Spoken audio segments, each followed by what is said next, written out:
All right, welcome to Sean Wayman Fishing. Happy New Year. It is 4th of January 2022. Today we're going to talk about crankbaits. Really one type of crankbait in particular because it is January, which means it's winter all across the country. Except maybe in some of those southern states it's still winter, but same things may not apply for them, as such as in my area where the water is in the mid 50s to 40s depending on where you go. A lot of slow fishing this time of year, finesse, jig fishing, those kinds of things, Neko rig, drop shot, underspins, A-rigging is one of your reaction style patterns that you might fish this time of year. But one that's not talked about very much and is very, very effective is crankbaits. But not every crankbait. The one I particularly like is balsa, and they're the Rapala DT series. This one's the DT6. This one, the DT10. This is a demon color. This is a bluegillish color. The nice thing about the DT series is DT stands for dives to 10 feet. They make these in all different depths. The 10 and the 6 are probably two of the best and most productive. They all work really, really well. They're buoyant because they're balsa. They have a different wobble because they're balsa, and the shape of the bait. It's my understanding they're coming out with a DT8, which will obviously fit in between these. The smaller one is 3/8 of an ounce. Let's see, what was this one?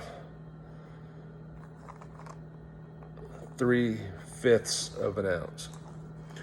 Now, one thing I will do when I fish the DTs, I'm not a big fan of these hooks. Kind of to be expected, because let's see if there's a price tag on these. These aren't very expensive. They're very, very reasonable.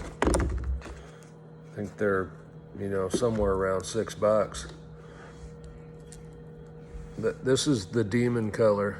If you watch Mike Iaconelli at all, this is one of his faves. This one's really good. I don't buy a bunch of different colors of these.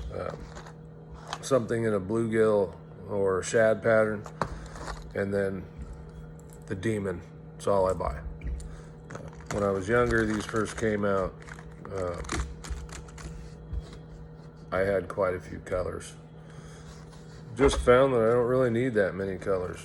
It's these work, and it pretty much covers the gamut.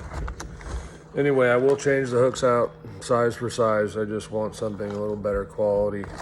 I like the KVD triple grips and the Gamakatsu's, the wide gap style. It's just what I like. People have different opinions. There's a lot of owners that are very popular for replacement hooks. Anyway, these can be really, really good in the wintertime, all the way into spring. If you remember back a couple years ago, Iaconelli in a tournament was just killing them on one of these on a flat, on a really cold water, cold days, catching nice big fish. And that's what these will get you this time of year. Big fish like crankbaits, big fish like crankbaits this time of year. You don't need to fish them fast. Moderate cadence. Mess around with the cadence. You never know what you might find. They work really, really good on winter days when it warms up, and that afternoon can be awesome. I'll go down to the DT16, but you're looking for fish, those bigger fish that are up to feed in shallower areas. It's a good way to cover water. Typically, we're into January now. The days are starting to get longer. Fish are going to slowly start migrating towards those spawning staging areas, depending on where you live in the country. It's a good time to catch a big fish, and you get a little bit of wind, that kind of thing. You're getting a mud line. I tend to probably lean more towards a spinnerbait, but on those slicker column days or a real light breeze where it's just breaking up the surface, a little bit of color in the water, still a good time for a spinnerbait, but it's a great time for the DT series crankbaits. Now, I'm not sponsored by Rapala or anything like that. These just been around a long time. In my mind, they're one of the best crankbaits on the market. They're not talked about a whole lot, other than by Jacob Wheeler and Mike Lacanelli, maybe a few other guys, but those are two big sticks, and Wheeler's just a freaking monster. Talk about dominant. Anyway, just wanted to share that with you. Get yourself a couple DTs, get out there, and I keep one rigged all winter long, all the way into the spring. I'll probably lean more towards the DT10 in my area, just because I want to get down a little bit more. If the water's dirtier, then I might venture to that DT6. But you can fish that DT10 shallower. Just use a little heavier line, or you can hold the rod tip up a little bit. Lots of options there. I will typically throw these on 12 to 14 pound test. The DT6 I might drop down. If I want to maximize the depth, I might drop down to 10. Depends on species I'm fishing for, size of fish I expect to find in that body of water. All right, well, Happy New Year. I will be doing, my goal is to do 2 videos a week. Oh, yes, almost forgot. I went and got me something so that I can start making some better videos for you, and some more action-packed stuff, you know, on the water type of thing. Got me a new GoPro 10. Pretty excited about this because according to reviews and videos I've watched on it, they've come a long way since my GoPro Hero 3 Plus, which all I did was get frustrated with.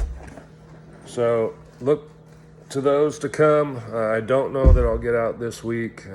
Just realized that my Quagga stickers did not come with the DMV registration stuff, which is a bunch of BS, California.